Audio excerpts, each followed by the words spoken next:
Can you imagine one who was the gentlest of men, while being the most brave and just of all who've been? One who conquered all desires of self that make men weak, who granted all who asked him precisely what they seek, whom only jewels poured out his mouth whenever he would speak, who was the gem amongst the stones of men who shined unique. A selflessness and generosity that some would say was merely myth until they had seen one of the lovers of his way,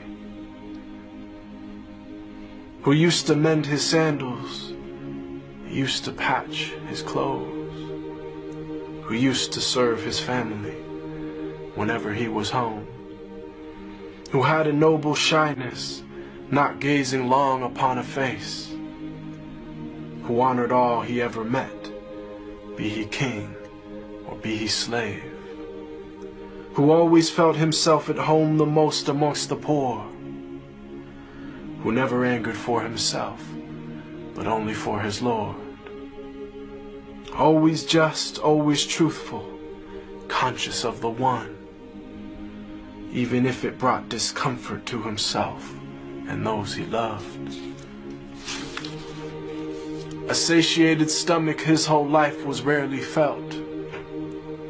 not due to poverty, but preference of others to himself, who knew the time of day by sun, the direction by the stars,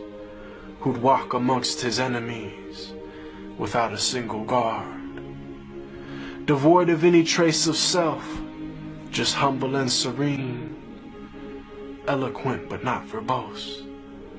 just precisely what he means, whom all within his company felt light and sacred cheer, whom there was not a thing within creation that he feared, who loved to play with children and run races with his wives, who joined the festivities and honor customs of all tribes.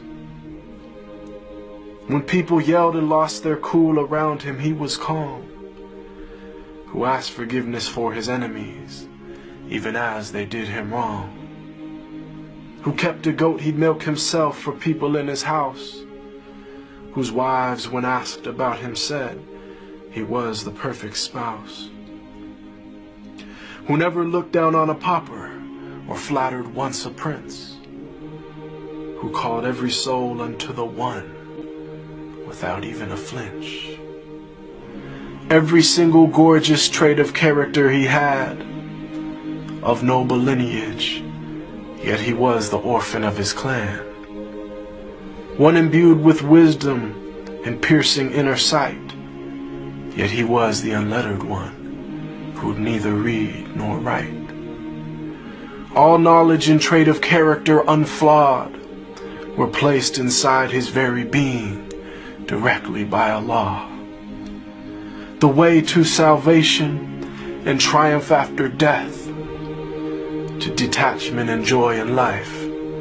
with each and every breath, to walk the righteous path and never falter come what may.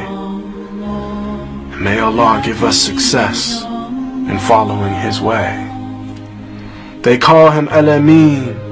the trustworthy, the honest, and I call him beloved, my master, Muhammad.